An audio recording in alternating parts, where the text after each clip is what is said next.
Ah, esse aqui vai para Zezinha, esse aqui para Maria, para o João, tal. Não, esse aqui é só 2, acho que eu vou dar para a igreja. Deixa eu ver como é que eu faço aqui. Doação desde o coração até chegar à ação.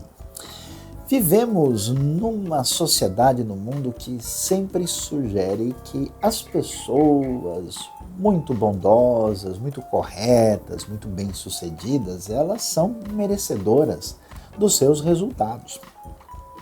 Isso tem lá a sua razão de ser, mas a grande verdade é que tantas vezes na vida nós acabamos tendo vários problemas, dificuldades, infortúnios, situações de enfermidade ou, vamos assim, a gente é pego de calça curta na história da nossa trajetória.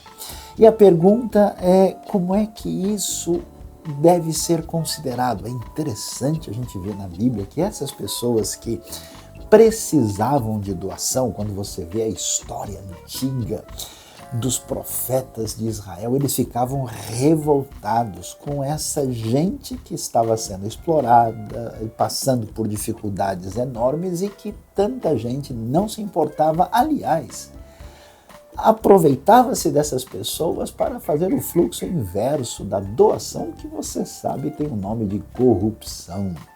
Mas é interessante observar que quando a gente está em sintonia com a vida, a gente está bem de coração, a gente está em sintonia com o Deus de toda a doação que nos doou de graça a sua própria salvação, nós vamos descobrir, e eu fico pensando numa história tão impressionante que aconteceu, né, com as diretrizes de Deus no fundo do coração, um pessoal lá do tempo dos primeiros cristãos do Novo Testamento, eles viram a necessidade.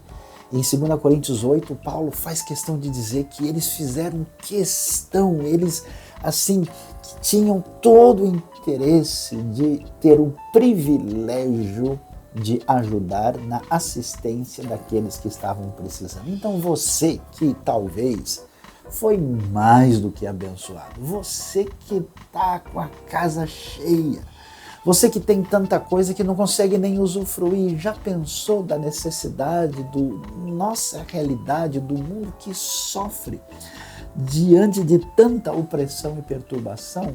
É melhor a gente contar direito esse dinheiro para abrir o coração e partir para a ação. Que tal hoje mesmo pensar em fazer uma boa e generosa e poderosa doação?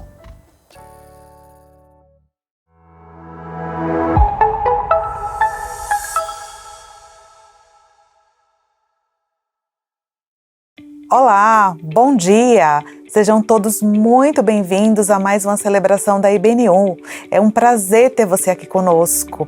Compartilhe essa mensagem, divulgue esse link, convide as pessoas, celebre conosco.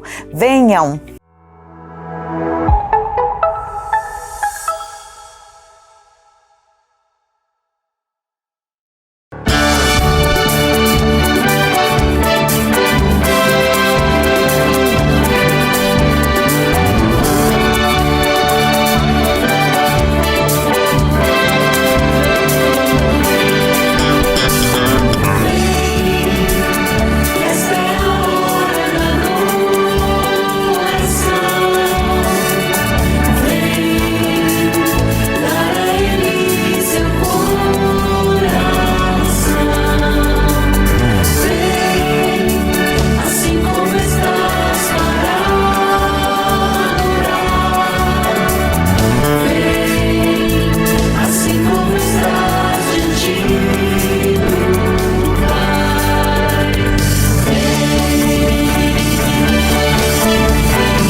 te adorarei,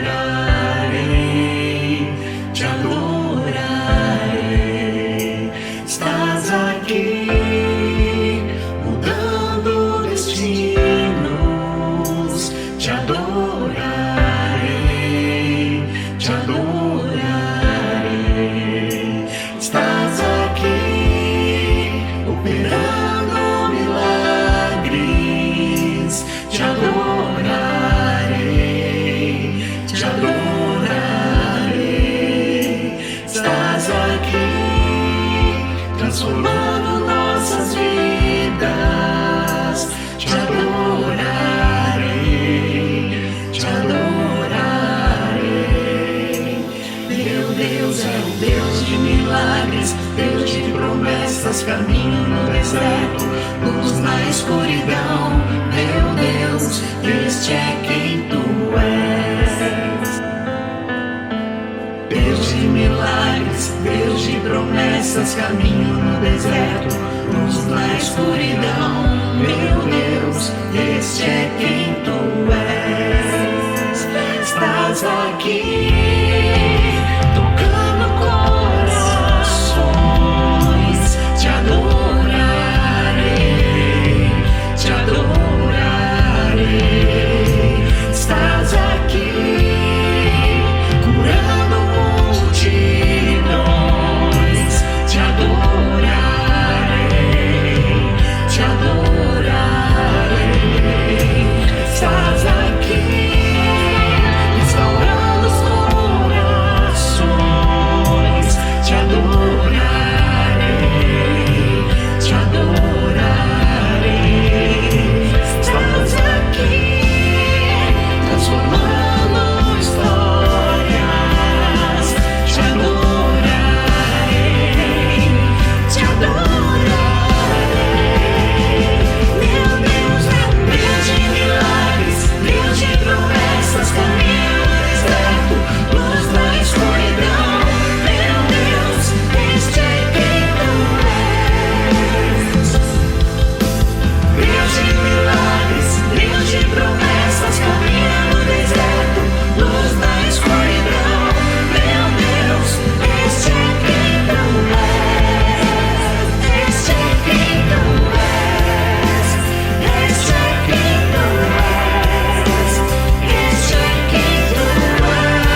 Olá, irmãos, que alegria estarmos juntos em mais esse dia celebrando ao Senhor, como família IBNU, os irmãos aí em São Paulo, outros irmãos ao redor do mundo, nós aqui na Albânia, e juntos podemos celebrar ao Senhor. Nós estamos aqui na Albânia há 7 anos com a nossa família, nós e os nossos 3 filhos, trabalhando na plantação de igreja e dando assistência a alguns orfanatos aqui, e nos alegramos e queremos colocar isso como igreja diante do Senhor hoje. Vamos orar então, vamos agradecer ao Senhor.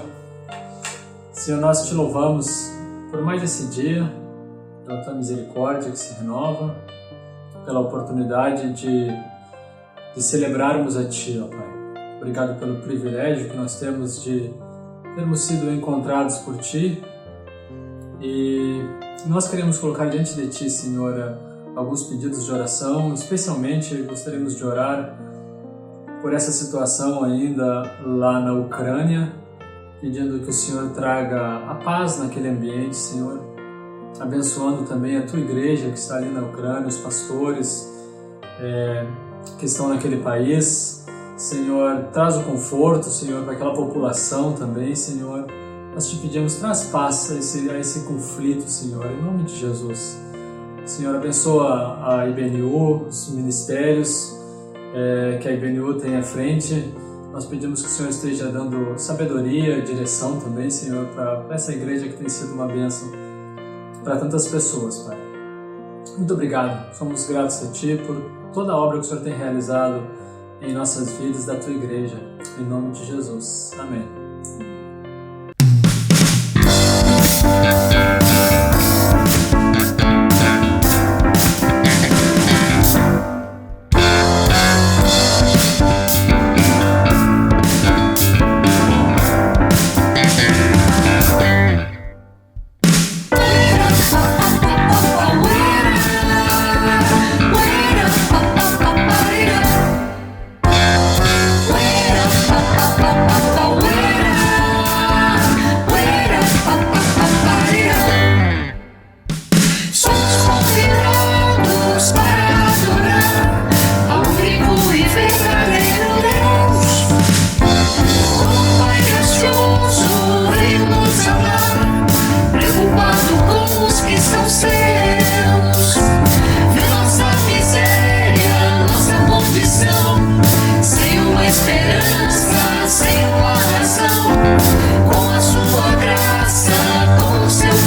Queridos irmãos da IBNU, é uma alegria estar falando com vocês, mesmo diante desse momento tão complicado que a gente tem vivido no mundo. A gente sabe que o Evangelho, o Reino tem avançado. Uma grande prova sou missionário na Espanha, estou aqui na Alemanha. Anatoly, ucraniano, pastor na Ucrânia, está aqui na Alemanha. A gente está fazendo um trabalho, como vocês podem ver ao fundo, com crianças ucranianas refugiadas, nesse momento tão complicado, levando um pouco de alegria e esperança, sobretudo compartilhando o Evangelho do Reino de Jesus. A beleza da Igreja de Cristo é incrível, porque vocês lá no Brasil, lá em São Paulo, a Igreja Batista das Nações Unidas, muito obrigado, porque através da sua participação em oração, em finanças, nós podemos, com o André, como os nossos colegas, podemos estar aqui e fazer esse trabalho. Por isso que Deus continua abençoando a igreja com a visão missionária, porque hoje no mundo há muito sofrimento e nós precisamos mostrar a compaixão e pela graça de Deus, podemos agora servir as crianças ucranianas que estão aqui no centro de refugiados, onde tem mais de 400 pessoas. Vamos orar. Senhor Deus, muito obrigado pelo trabalho que o Senhor tem feito através da sua igreja.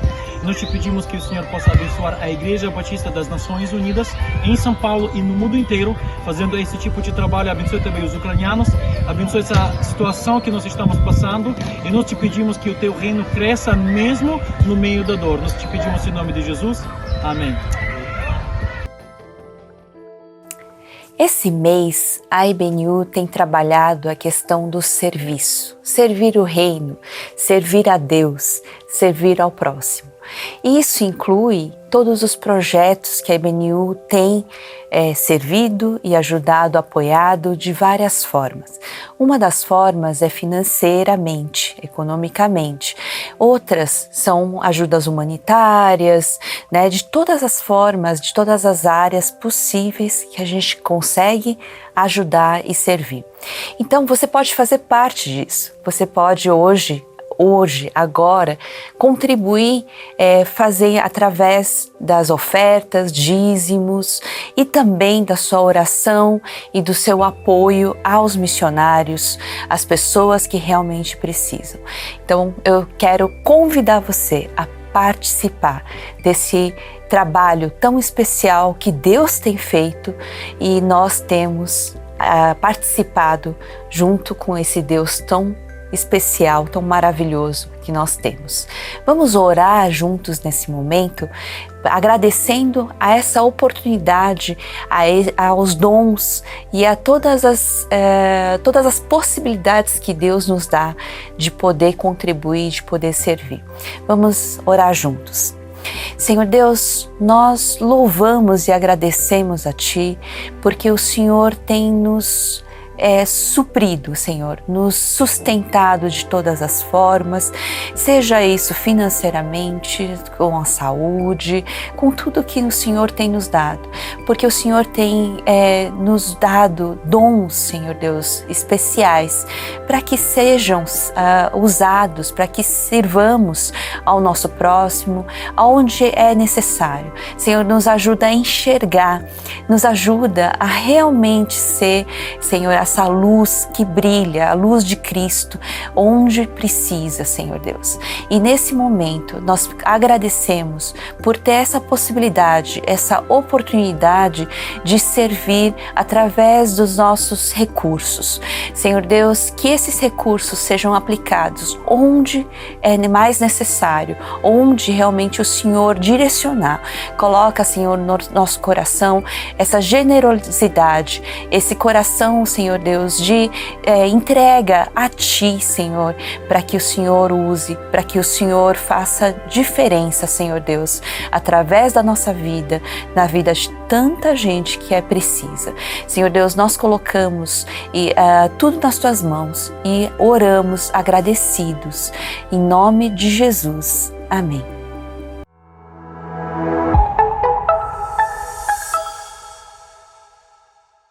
Que Deus nos abençoe neste novo dia e agora vamos dar atenção àquilo que a palavra de Deus nos apresenta para orientar e direcionar a nossa vida.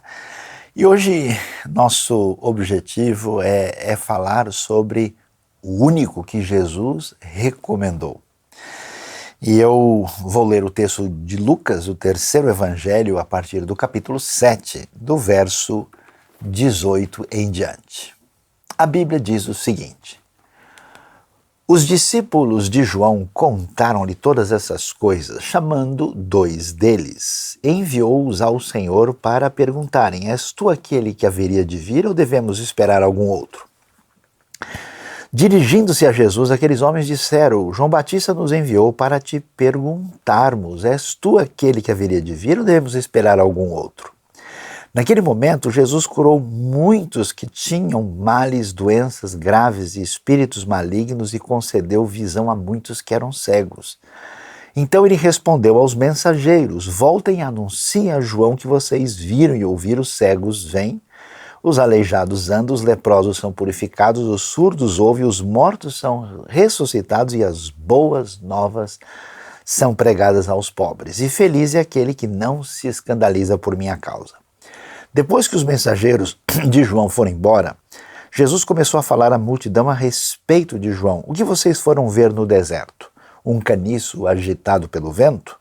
Ou o que foram ver? Um homem vestido de roupas finas? Ora, os que vestem roupas esplêndidas e se entregam ao luxo estão nos palácios. Afinal, que foram ver um profeta? Sim, eu lhes digo, e mais que profeta, este é aquele a respeito de quem está escrito: enviarei o meu mensageiro à tua frente, ele preparará o teu caminho diante de ti. Eu lhes digo que entre os que nasceram de mulher não há ninguém maior do que João, todavia o menor no reino de Deus é maior do que ele. Todo o povo, até os publicanos, ouvindo as palavras de Jesus, reconheceram que o caminho de Deus era justo, sendo batizados por João. Mas os fariseus e os peritos da lei rejeitaram o propósito de Deus para eles, não sendo batizados por João. A que posso, pois, comparar os homens desta geração? Prosseguiu Jesus. Com que se parecem? São como crianças que ficam sentadas na praça e gritam umas às outras: nós lhe tocamos flauta, mas vocês não dançaram. Cantamos um lamento, mas vocês não choraram. Pois veio João Batista, que jejua e não bebe vinho, e vocês dizem: ele tem demônio. Veio o Filho do Homem comendo e bebendo, e vocês dizem: aí está um comilão e beberrão, amigo de publicanos e pecadores. Mas a sabedoria é comprovada por todos os seus discípulos. Estamos pensando nestes dias na nossa comunidade sobre o que significa servir a Deus e como alguém pode servir a Deus. E quando a gente fala em servir a Deus, não estamos pensando aqui numa ideia abstrata, num conceito platônico, numa coisa que tem a ver com uma mera disposição de coração. Significa, vamos falar em português bem claro, colocar a mão na massa e fazer a diferença nos projetos de Deus para esse mundo. E olhando assim para a realidade da vida de algumas pessoas registrada nas Escrituras, a gente tem, vamos dizer assim, um perfil bem prático, bem objetivo, bem concreto. Vou dizer, olha, veja como é que foi a vida do fulano servindo a Deus, como é que foi a vida de Elias, como é que foi a vida de Débora, a juíza, como é que foi de Davi, como é que foi de Pedro, de Paulo, dos apóstolos. E então a gente deve pensar sim sobre quem é que colocou a mão na massa, quem é que se prontificou a cumprir a proposta de Deus na sua vida sobre como deveria servi-lo e como é que isso se deu. E é interessante porque um destaque especial, porque claro, se a gente considera alguém como referência máxima nas Escrituras, é a pessoa bendita de Cristo Jesus, nosso Senhor. E a gente levanta a pergunta, vamos assim dizer, Jesus como o avaliador dos que os servem, ou que servem o reino de Deus, serve ao Senhor, quem é que Jesus, assim, digamos, deu a nota máxima, né, para ele? Quem que Jesus disse, olha, esse indivíduo aí merece uma percepção diferenciada? A gente não vê Jesus elogiando, recomendando, dando qualquer referência sobre toda a religiosidade do seu tempo. E de repente, nós vemos Jesus dizendo essa frase que é impressionante, que se destaca aqui em Lucas capítulo 7, verso 28, onde nós lemos: eu lhes digo que entre os que nasceram de mulher não há ninguém maior do que João. E depois ele prossegue: todavia o menor do reino de Deus é maior do que ele. Você já imaginou receber uma palavra dessa do próprio Jesus, dizendo, ó, entre todo mundo que já nasceu nesse mundo, ninguém se compara a João? E estamos falando de João Batista. Diante disso, vamos analisar o que acontece aqui, quem é João Batista. E vamos pensar de João Batista no ambiente do mundo da sua época. Na época de Jesus, né, João Batista nasce, conforme o registro de Lucas, ali logo no capítulo 1, ele vai ser 6 meses mais velho do que Jesus, né? Ele é primo de Jesus, né? E a mãe dele, conforme Lucas 1, versículo 5, é descendente de Arão, então ele tinha ali linhagem, né, sacerdotal. Nós temos lá a referência ao próprio Zacarias. E quando João então aparece ali nesse cenário, e é curioso porque a gente sabe que Jesus não nasceu na data do Natal, que é geralmente comemorado, 25 de dezembro, pelo menos na tradição da cristandade ocidental. Em outros lugares a data é diferente. E é curioso que dia 24 de junho, né, a chamada festa junina, é dia de São João, que é João Batista, que exatamente fica 6 meses por causa da data suposta do Natal popular, e essa data que virou de João Batista, o dia de São João, e nenhuma das duas tem qualquer fundamento na história, mera tradição e resultado da cristianização do mundo pré-cristão, né, que acabou adaptando essas datas. Mas, curiosidades à parte, o que a gente vai descobrir? Pensamos no tempo de João. O que está acontecendo? Em primeiro lugar, você tem assim um tempo de religiosidade extraordinária. É curioso isso. A gente pergunta o que alguém pode fazer no reino de Deus, ou no mundo religioso, no mundo da fé, e nada mais extraordinário do que aquela época, porque você tem o poderoso e extraordinário templo que foi construído por Herodes o Grande, né? E que faz de Jerusalém uma cidade diferenciada, faz de Jerusalém um centro de peregrinação, assim, muito mais, vamos dizer, cobiçado, e eu diria assim que a religiosidade está numa efervescência significativa. Não só por isso, mas porque o mundo romano trouxe uma estabilidade no mundo antigo. Nós não estamos tendo revoluções, guerras, você tem uma economia muito ativa, você tem judeus que tinham que ir 3 vezes por ano a Jerusalém vindo de longe. A arqueologia, por exemplo, acha, inclusive em torno do templo ali, moedas estrangeiras que faziam parte daquilo que envolvia o câmbio, né, a troca ali para a pessoa poder pagar o imposto de meio ciclo para entrar no templo. Então, assim, se tem um negócio que está bombando, essa religiosidade vistosa, são essas pessoas participando dessas festas, é essa opulência, é esse templo com uma área de 144 mil metros quadrados, é um negócio assim de tirar o fôlego.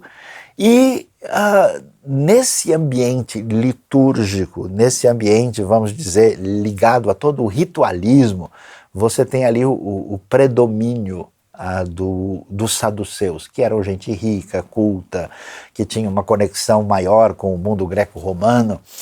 E paralelamente, do outro lado, a gente tinha também aqueles que tinham, vamos dizer assim, desenvolvido de maneira mais detalhada o mundo teológico da época. Essa teologia estava presente no mundo dos fariseus, que lidavam com a questão, escuta, tem uma vontade divina revelada na lei, como é que essa vontade divina conversa com a tradição dos nossos sábios através dos séculos, como é que a gente faz para ir compilando essas coisas e como é que a gente coloca essa lei direitinho em prática. Então eles eram, assim, aqueles, né, seguidores da lei e de Deus nos mínimos detalhes, né? E eles tinham uma importância significativa, especialmente na direção e na condução do povo. Apesar desse cenário aparentemente promissor, né, que ainda era, vamos dizer, cercado de outras coisas do tipo um grupo de revoltosos que tinha inspiração religiosa, que queria tirar os romanos do poder a qualquer custo, como era o caso dos zelotes. Você tinha o pessoal envolvido diretamente com a política da época, como era o pessoal ligado ao partido dos herodianos, né? E você tinha aquele pessoal que olhou para tudo isso e disse, olha, tem alguma coisa muito estranha nesse mundo religioso. E esse pessoal abandonou tudo e resolveu se refugiar longe do Templo de Jerusalém, como foi, por exemplo, confirmado nas descobertas de Qumran, onde foram achados os manuscritos do Mar Morto. E a pergunta é, o que é que a gente pode esperar de um indivíduo que vai ser destacado por Jesus aqui, e vamos entender o que ele está fazendo. Olhando para a vida de João Batista, eu diria o seguinte, João Batista tinha tudo para dar certo. Até o nascimento dele foi diferenciado, a Bíblia fala, né, que ele foi cheio do Espírito Santo antes do nascimento, nós temos aquele encontro lá de Maria e de Isabel. João Batista tinha um caminho aberto, assim, dentro do templo, né, sendo de linhagem sacerdotal. Então, assim, eu posso pensar no adolescente João, né, crescendo, indo na direção da sua juventude e vendo o que está acontecendo.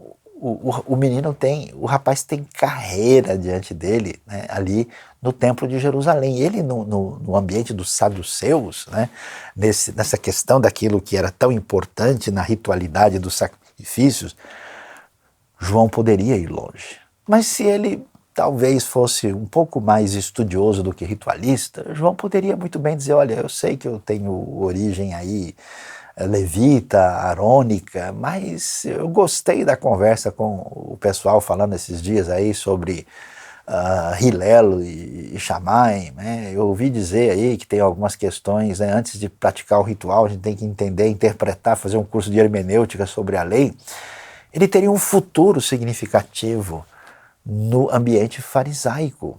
João tinha tudo de bom pela frente. Curiosamente, nesse mundo de muita religiosidade, de promiscuidade espiritual, de perda de caminho, porque os saduceus, na verdade, viviam numa espécie de conchavo com os romanos. Aquele mundo religioso virou um mundo que tinha parceria com a opressão, perdeu a sua genuinidade.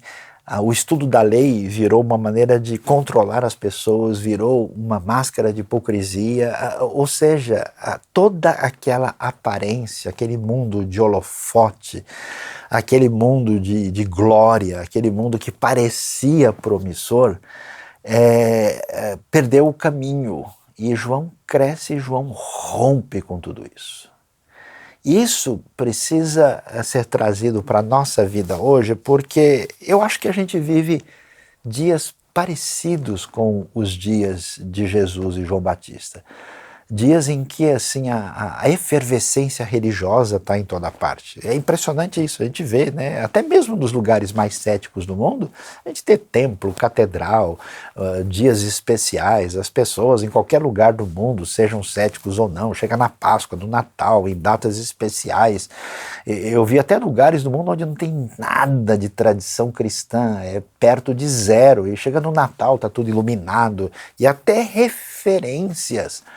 A pessoa de Jesus, que virou uma espécie de símbolo de comércio e de lucro, aparece em toda parte, e a pergunta é como eu hoje aqui vou servir a Deus de verdade, não em sintonia com essa coisa perdida do mundo farisaico e com essa coisa que perdeu o caminho da pureza, da inocência e da verdade do mundo saduceu. João Batista parece ser uma referência diferenciada quando aparece no Novo Testamento. O que é que a gente vai perceber especialmente na pessoa de João? Nós vimos aqui que o texto bíblico nos fala que Jesus e João estão tipo num contraponto em relação ao outro, que João Batista era considerado um louco, porque João abandonou a centralidade religiosa de Jerusalém. João deixou de lado os possíveis privilégios ou proposta que poderia vir para ele nesse ambiente, e João vai para o deserto e ele se apresenta como alguém especialmente direcionado por Deus para anunciar aquilo sobre o que todo mundo está falando. Porque no meio desse momento vamos dizer, de glória, de restauração do povo judeu que tinha estado tanto tempo aí sob opressão estrangeira e que tinha conseguido aí uma certa liberdade durante um certo tempo na época dos Macabeus, durante aquele período chamado período Asmoneu, agora, né, surge aquela coisa, será que não está chegando o momento do Messias aparecer? E esse Messias é visto claramente como um líder, libertador, uma espécie de guerreiro, uma espécie de realidade que evoca, né, a glória dos tempos davídicos, especialmente com uma proposta política e militar. E aí surge um indivíduo completamente louco nesse cenário. Um cara que vai viver no deserto, um indivíduo que a Bíblia diz que vai se alimentar de gafanhoto e mel silvestre. Existe uma discussão sobre se o gafanhoto é gafanhoto, provavelmente sim, apesar da tentativa de livrar o João Batista dessa dieta tão estranha. E ele vai se vestir com pele de camelo, né? Inclusive muitas pessoas falam, não, João Batista talvez fosse lá um sujeito da comunidade de Qumran, talvez ele fosse uma espécie de essênio, né? Que é um termo utilizado para os judeus que foram para o deserto.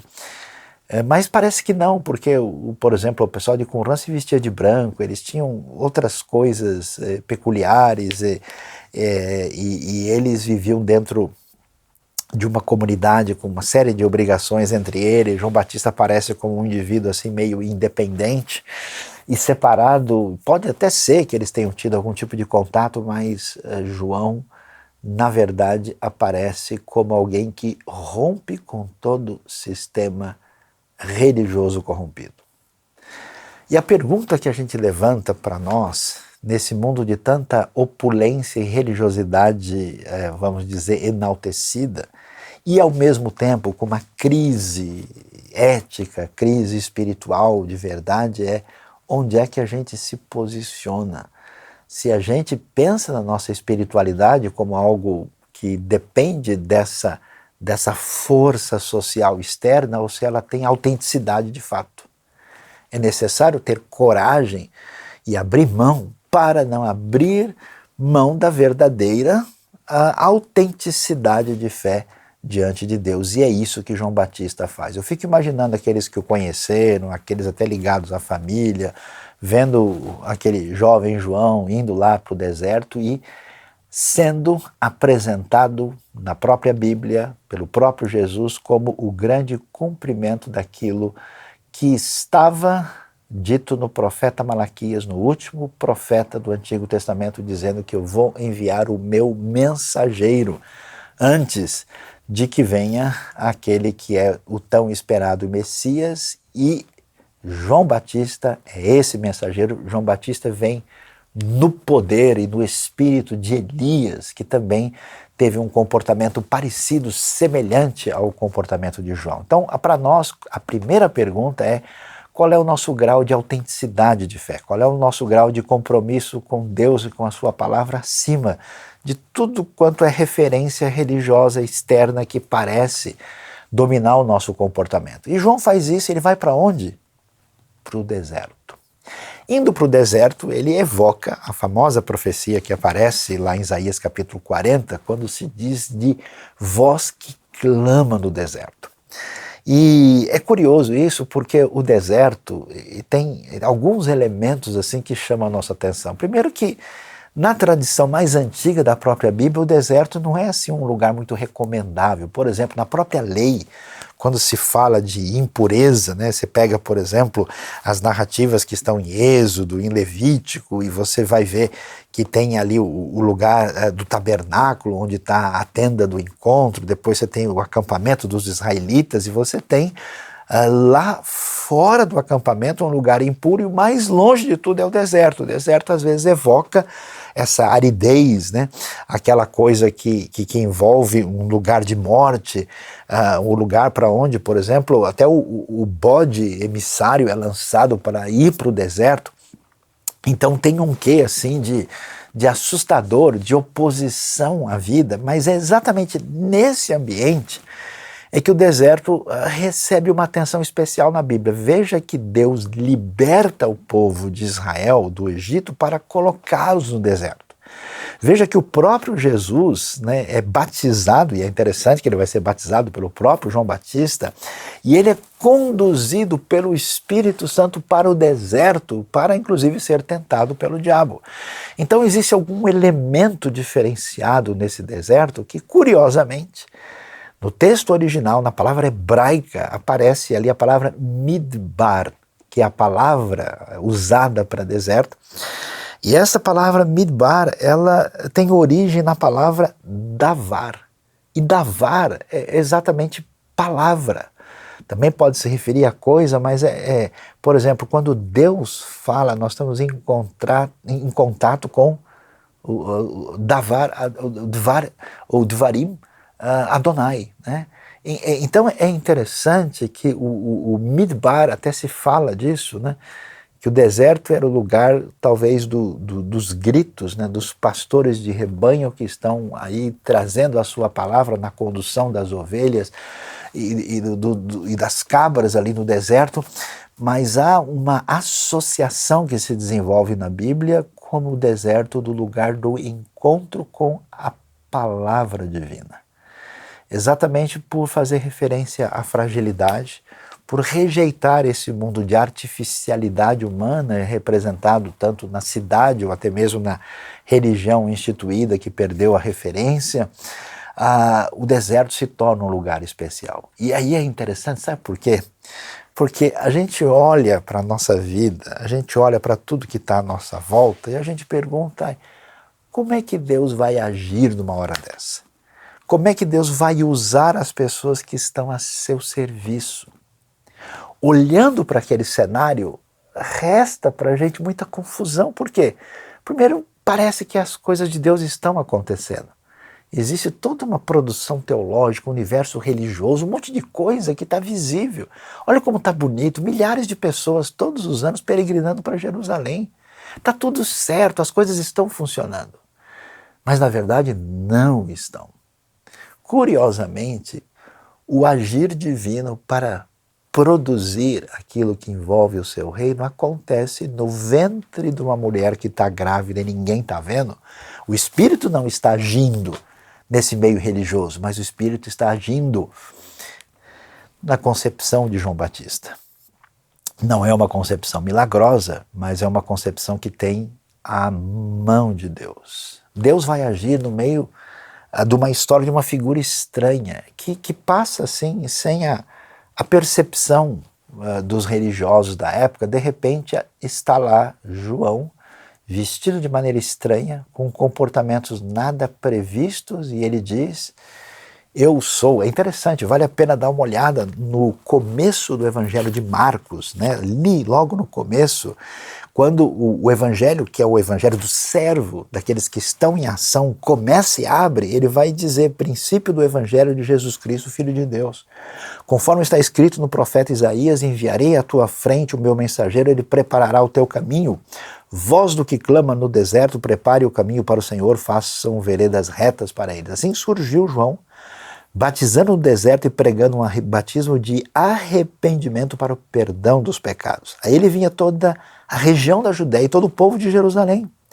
Confessando os seus pecados, eram batizados por ele no Rio Jordão. João vestia roupas feitas de pelos de camelo, usava um cinto de couro e comia gafanhotos e mel silvestre. E esta era a sua mensagem: depois de mim vem alguém mais poderoso do que eu, tanto que não sou digno nem de curvar-me e desamarrar as correias das suas sandálias, eu os batizo com água, mas ele os batizará com o Espírito Santo. É interessante demais o agir de Deus na vida de João Batista para que ele seja esse servo que prepara o caminho do Senhor. João tem um comportamento inusitado e isso é algo que a gente precisa pensar na nossa vida, no nosso compromisso de servir a Deus. Eu conheço tanta gente cujo pensamento, cuja ideia está ligada, não, eu preciso ver como é que fica com isso, com aquilo, eu preciso prestar a devida homenagem à instituição A, B ou C. A primeira pergunta é como é que isso tem a ver com a minha vida na minha relação com Deus. E é isso que João Batista esquece o mundo farisaico, esquece o mundo saduceu. E ele vai para o deserto fazer aquilo que Deus deseja nesse ambiente de perceber a sua fragilidade, a sua limitação, de buscar a Deus na plena sinceridade, acompanhando inclusive um contingente de judeus, como a gente vê em Qumran, ou que talvez fossem genericamente percebidos aí como essênios, dessas pessoas que tinham visto o caminho da teologia, da religião, da prática da fé, perder a referência. João aparece lá. E o que acontece? A palavra de João, como palavra autêntica, ela vai contra tudo que todo mundo estava imaginando. Primeiro porque todo mundo está esperando o quê? Glória. Está esperando uma palavra de Deus que venha encher a minha barriga, que venha me dar felicidade, que venha me dar um ganho maior. E é isso que eles diziam, olha, quando o Messias chegar, a gente vai arrebentar a boca do balão, a gente vai tirar os romanos daqui, nós vamos nos sentar no poder e no governo. Até entre os discípulos de Jesus apareceu esse tipo de conversa. João diz, olha, o reino de Deus está chegando, o Messias está aí. E quando ele anuncia isso, ele vai fazer a coisa que ninguém imaginava, ele chama todo mundo a um exame de vida, a uma caminhada que envolve o arrependimento, o que era uma coisa muito difícil. Por quê? Porque toda aquela comunidade religiosa, vivendo como eles viviam, eles simplesmente desenvolveram glória própria, justiça própria, eles se achavam na melhor condição. E é impressionante como eu conheço gente que tem orgulho religioso, como se acha grande coisa e não produz nada no reino de Deus, e não faz absolutamente nada. Simplesmente se acha grande coisa por pertencer à tradição A ou à tradição B. E nesse contexto, João Batista chega e diz, olha pessoal, chegou a hora de vocês perceberem o que está acontecendo. E duas coisas, inclusive Lucas 7 aparece aqui, porque esse reino de Deus, essa manifestação da chegada do reino é tão inusitado que o próprio João Batista chega uma hora que ele tem dúvida a respeito disso. Porque João começa, e a gente não percebe isso, porque ele está batizando ali no Rio Jordão, isso perto da região de Jericó, no caminho próximo de quem sobe para Jerusalém. E na verdade João está num ponto estratégico fundamental, porque as pessoas que iam e voltavam de Jerusalém passavam por aquele caminho. Ele estava, digamos assim, na autoestrada da época. Quem vem da Galileia, né, e que muita gente, ou até mesmo quem vem do deserto mais ao sul, da região do Mar Morto, vai chegar ali e quando chega naquela região ali do Rio Jordão, vai virar, né, na direção ocidental e pegar a estrada que sobe de Jericó para Jerusalém para ir para o templo. Então João tem gente ali, ele está anunciando e todo mundo está parando e está vendo aquele profeta diferente anunciando, e a sua mensagem vai em outra direção, porque nessa época todo mundo se orgulha de estarem praticando a palavra divina, de serem parte de um grupo especial, de mostrarem como eles são melhores do que aqueles que não conhecem a Deus. E toda a espiritualidade é uma espiritualidade de separação, de distanciamento, de glória própria e de tentar sugerir que a gente, de fato, é a última bolacha do pacote. João Batista, e aí a gente precisa começar a pensar na nossa vida, diz, olha pessoal, vocês não têm nada para apresentar. É a hora de vocês entenderem quando João fica receoso, será que... Porque nem Jesus parece ser Messias coisa nenhuma.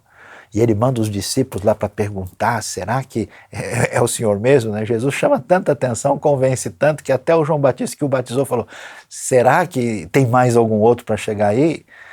E aí Jesus então fala dos sinais da vinda messiânica, olha, os leprosos são curados, os demônios são expulsos, os mortos são ressuscitados, você vê o que está acontecendo, então confirma-se que Jesus é o Messias. E João chama todo mundo ao arrependimento, dizendo, olha, o reino de Deus, a chegada desse Messias é uma chegada que envolve uma decisão na vida. E essa decisão envolve exatamente o juízo e envolve a salvação. Por isso, todo mundo precisa de arrependimento. E aí João vai fazer uma coisa extremamente inesperada. E algo que não se poderia imaginar, porque nessa época, algumas pessoas do mundo gentílico interessados no judaísmo, eles queriam fazer parte e grupos judeus estavam fazendo o quê? Purificando essas pessoas. Purificavam como? Em água. Então, até mesmo o grupo de Qumran, por exemplo, se alguém quisesse fazer parte, ele fazia ali o que a gente pode chamar de um banho ritual iniciático, para dizer, olha, eu estou me purificando na minha vida anterior. Agora, isso se recomendava, de modo geral, no judaísmo da época, para as pessoas que não vinham do mundo judaico.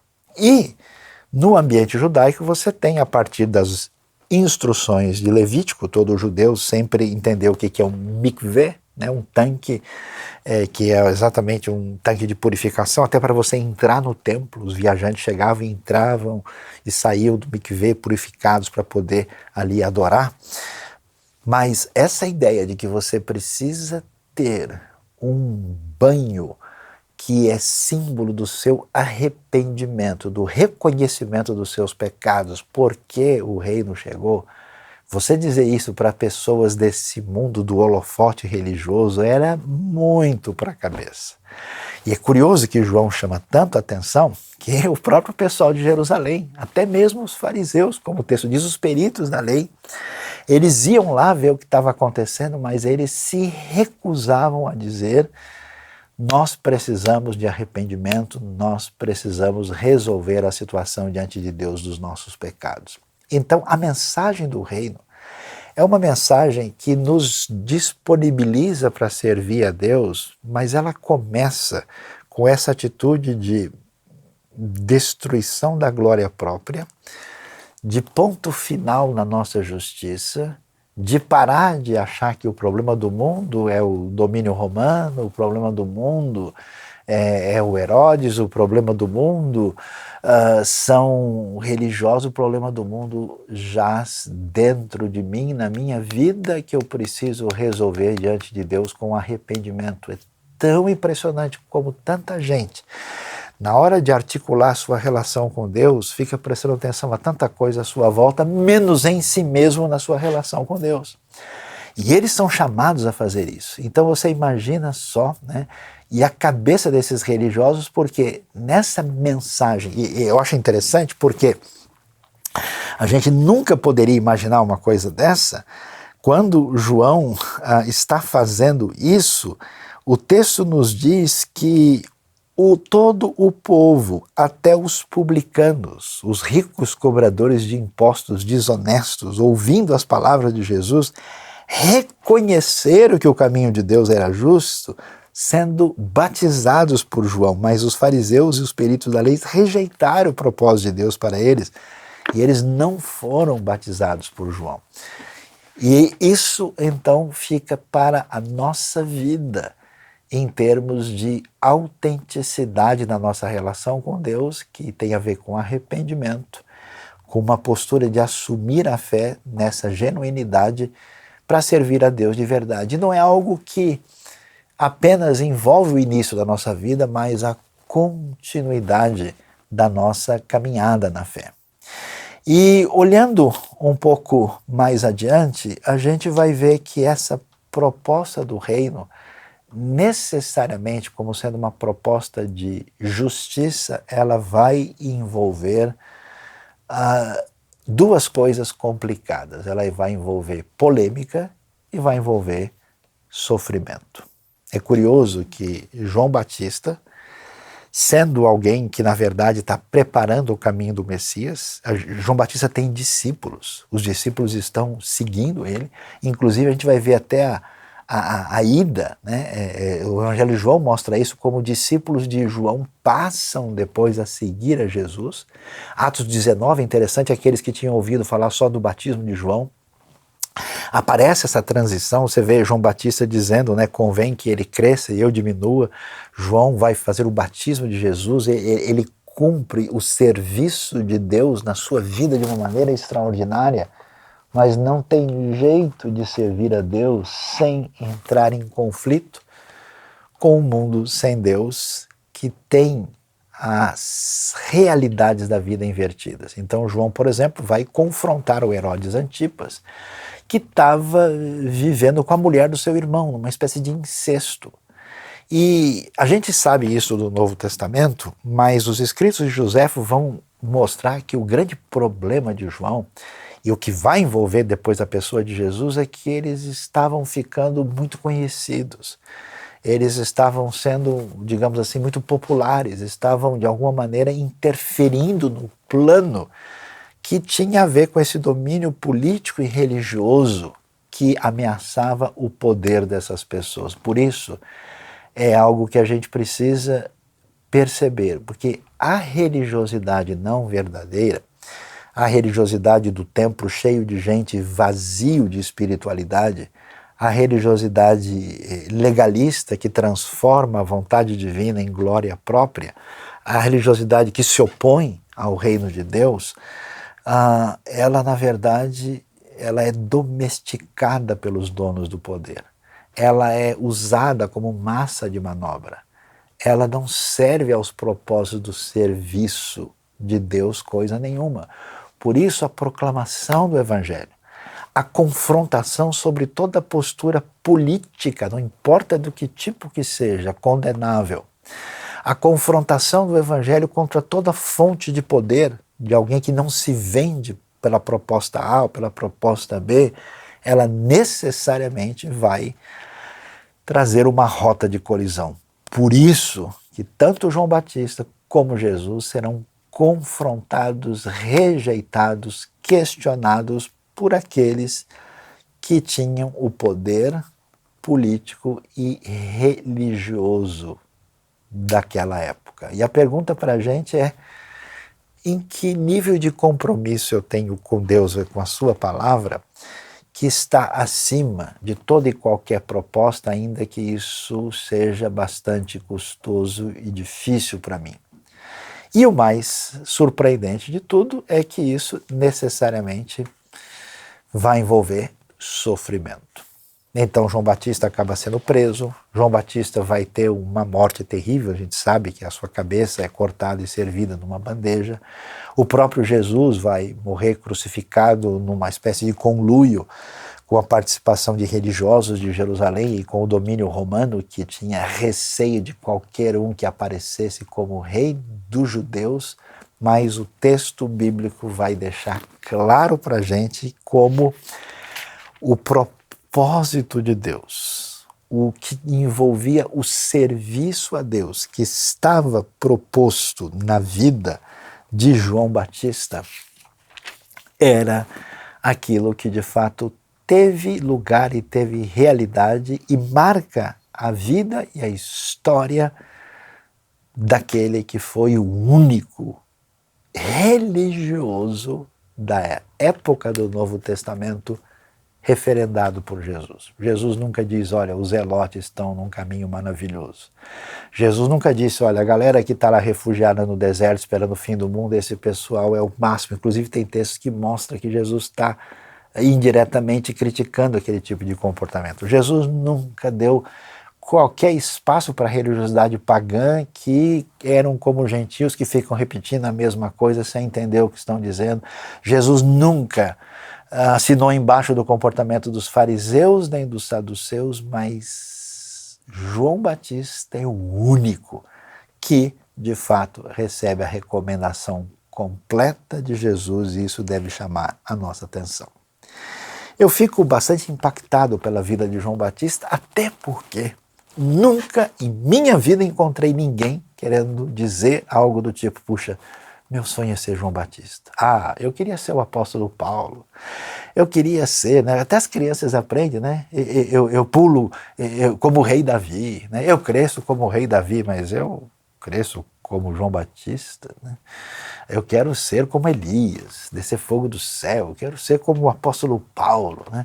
Eu quero ser como um grande homem ou mulher de Deus, mas em toda minha vida cristã e ministerial, nunca encontrei uma pessoa dizendo, olha, Deus revelou no meu coração, mexeu comigo, dizendo, olha, o caminho para você é o de João Batista. E a pergunta para nós é, por que será que um indivíduo mais extraordinário, que abre esse início do reino de Deus, e aqueles que vêm depois, porque recebem esse reino na sua plenitude, num certo sentido, serão superiores a João, por que João não chama tanto a nossa atenção como deveria?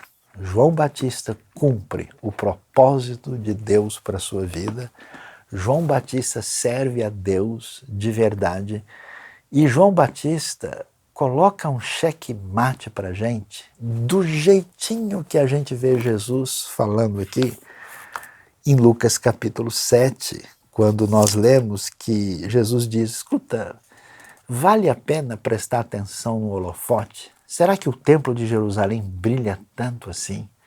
As discussões dos fariseus são tão importantes intelectualmente. O que mexe com a gente? O que nos deixa deslumbrados? Jesus diz, ó, vocês já prestaram atenção?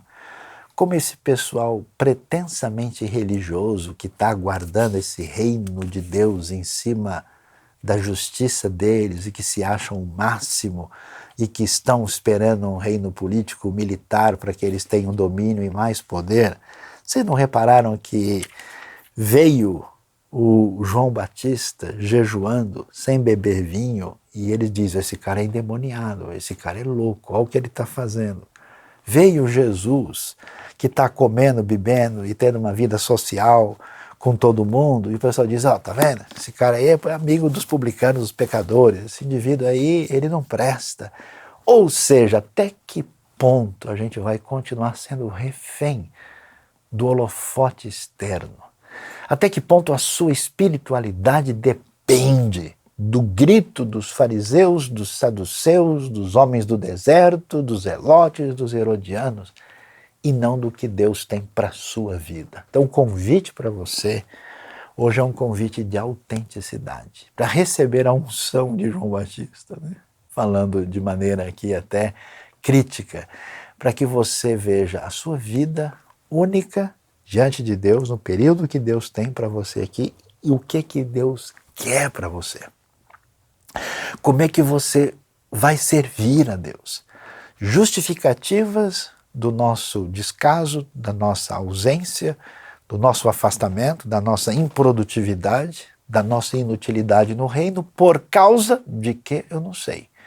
Mas hoje eu espero que Deus mexa na sua vida e traga você para o deserto, para uma experiência profunda de percepção da sua fragilidade e limitação, no seu contato adequado com Deus e com seu Espírito, para que você venha servi-lo naquilo que Ele deseja. E eu não vou prometer absolutamente nada, porque você vai ter incompreensão, crítica por qualquer comportamento que você tiver, você vai enfrentar muitas vezes dissabores e dificuldades e quem sabe tem que pagar um preço muito alto por isso. Apesar disso, e de perder talvez o elogio, a glória e as possibilidades que os homens na sua religiosidade podem nos dar e no seu poder político, a gente pode receber da parte do próprio Senhor, da parte do próprio Jesus, dizendo, ó, esse aqui está pisando na mesma caminhada de João Batista.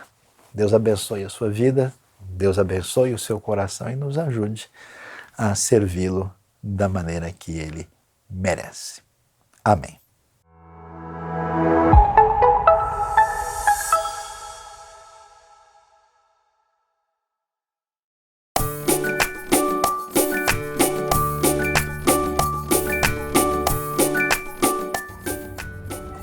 Oi, criançada, tudo bem? Crianças, vocês sabem que na Bíblia, lá em Lucas 12, a partir do versículo 16, Jesus contou uma parábola, uma história, que nós costumamos chamar de o rico insensato. E é essa história que eu quero contar para vocês hoje. Essa história, ela começa com um fazendeiro. E não é um fazendeiro qualquer não, era um fazendeiro muito rico. Ele tinha muito dinheiro. E ele não era só um fazendeiro rico não. Como um belo dia, as terras que ele possuía começaram a produzir muito, dar muita comida, muito fruto. E aí eles começaram a juntar tudo que ele tinha, que eles estavam conseguindo, e eles começaram a armazenar tudo que eles tinham, saíram trazendo os potes, juntando, e aí botando tudo junto, e era muita comida, não parava de vir mais grãos e mais grãos e mais comida, e eles tentavam armazenar tudo nos potes, botar os grãos todos lá nos potes e guardar, tentavam ir juntando tudo que eles estavam produzindo, e não paravam de vir, não paravam de chegar mais potes e potes, eles não tinham nem mais onde guardar. Aí eles foram juntando, ele foi trazendo todos os seus trabalhadores para juntar. E aí o pote já estava transbordando, mas eles traziam mais e mais, até que tudo não tinha mais onde colocar. Caramba, não tinha nem mais onde colocar. Por mais que ele tentasse trazer vários potes e guardar em um celeiro. Celeiro é tipo uma casa bem grandona, um armazém, onde a gente guarda coisas, como comida, por exemplo. Mas ele não tinha nem mais onde guardar, de tanta coisa que a terra estava produzindo, de tanta comida que a terra estava produzindo. E aí, crianças, o que vocês acham que esse fazendeiro fez? Pensem aí com quem está com vocês. Se você fosse um fazendeiro muito rico e suas terras começassem a produzir muito, o que você acha que você faria com tudo isso? Pensa um pouco. Ele pensou que teve uma brilhante ideia. Ele falou, já sei o que eu vou fazer? Eu vou arranjar um celeiro ainda maior. Celeiro não é pote. O celeiro é tipo aquela casa grandona que eu falei. Mas eu vou trazer os potes aqui para contar nossa história e ilustrar.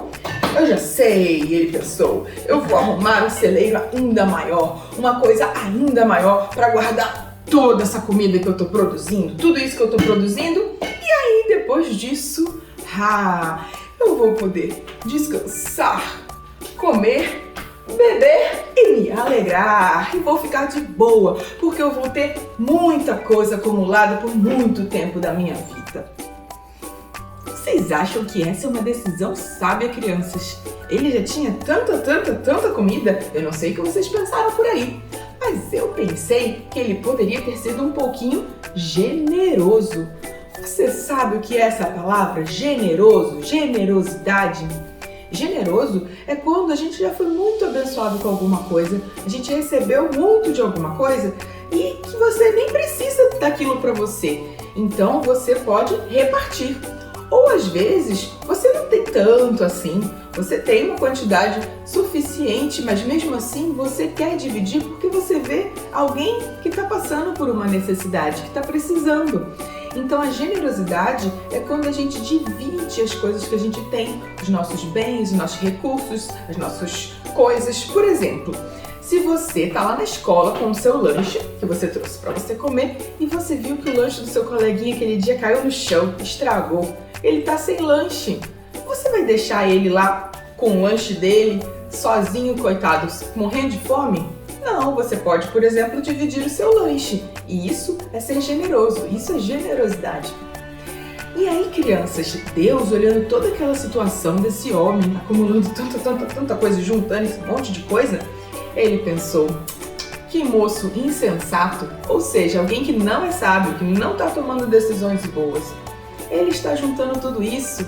Mal sabia ele que o fazendeiro, aquele dia, iria morrer. É mesmo. Assim foi a história. E o que representaria ele ter juntado tudo isso a troco de nada? Não.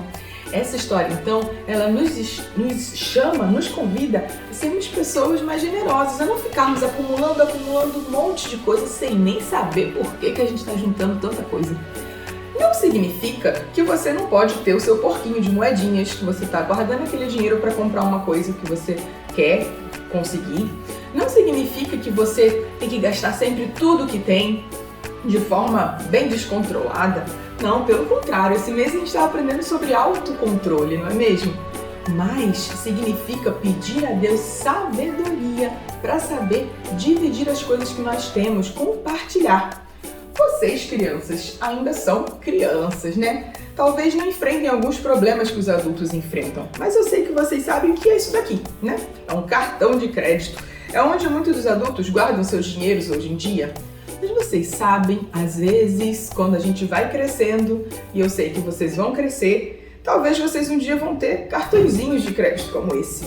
E vocês sabem, crianças, às vezes os adultos vão ficando muito cegos, com tanto dinheiro guardado em tantos bancos e tantos cartões, e acabam não enxergando para quem está do seu lado, precisando tanto às vezes, né? E a gente vai acumulando, sem nem saber por quê. Mas eu sei que vocês são crianças que têm conhecido a Deus e a palavra de Deus e vão agir de forma diferente, começando agora, desde pequenininho, olhando sempre para os colegas ao redor e vendo o que você pode fazer para compartilhar os seus brinquedos na hora de brincar. Não brincar tudo sozinho, os seus brinquedos todos sozinhos. Dividir com seus colegas também. E aí, quando vocês forem crescendo, vocês vão guardar essa mensagem no coração de vocês e não vão ser adultos cegos pelo dinheiro, que não conseguem enxergar quem está ao redor e compartilhar também. Porque é assim que a Bíblia nos ensina. E a Bíblia nos ensina que ser generoso é uma decisão muito sábia. Beijo pra vocês!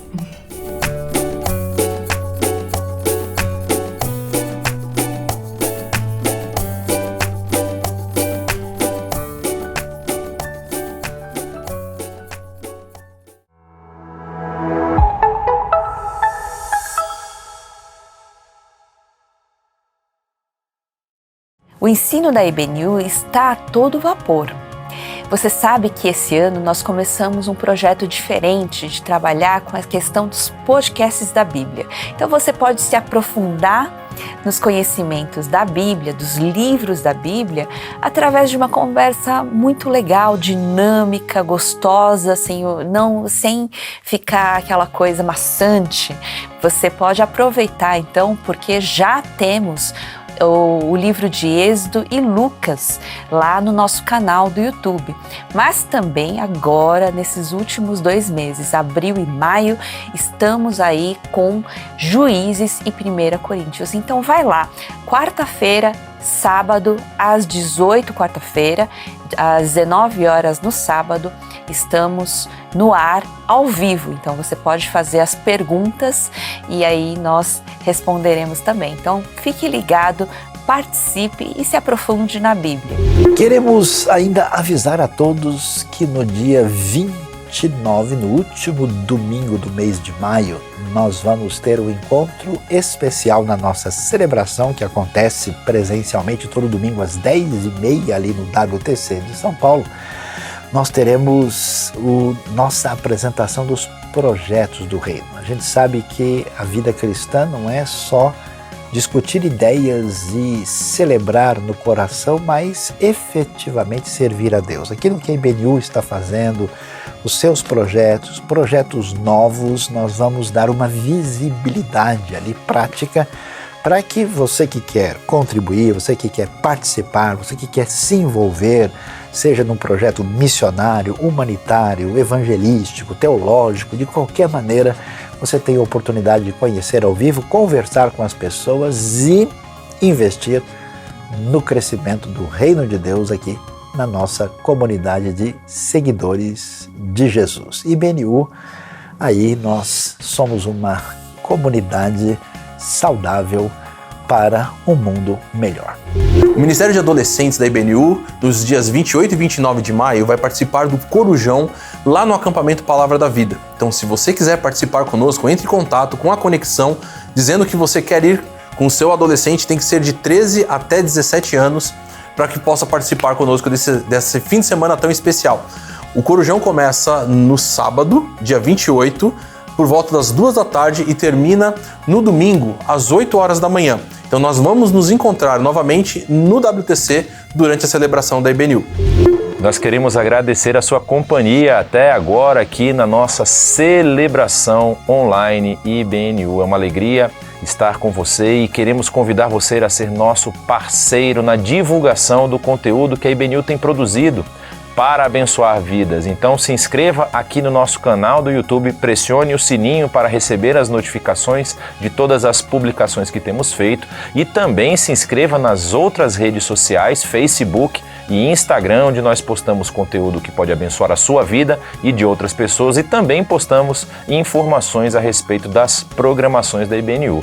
Uma semana na presença do Senhor, que Ele possa te abençoar e você possa ter momentos de comunhão com Ele a cada dia. E na semana que vem nós estamos aqui novamente às 9h30 na celebração online. Te vejo lá.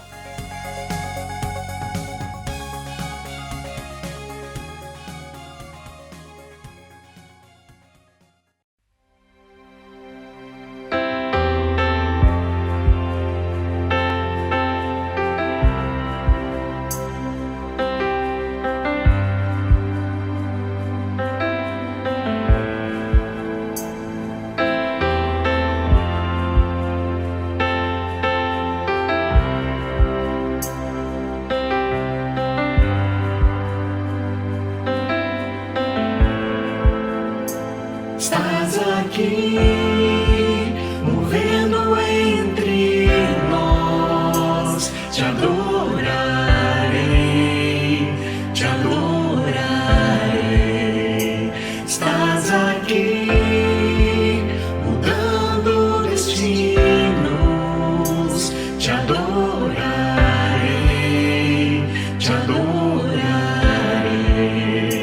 Estás aqui, operando milagres, te adorarei, te adorarei. Estás aqui, transformando nossas vidas, te adorarei, te adorarei. Meu Deus é o Deus de milagres, Deus de promessas, caminho no deserto, luz na escuridão. Meu Deus, este é quem tu és. Deus de milagres, Deus de promessas, caminho no deserto, luz na escuridão. Meu Deus, este é quem tu és. Estás aqui,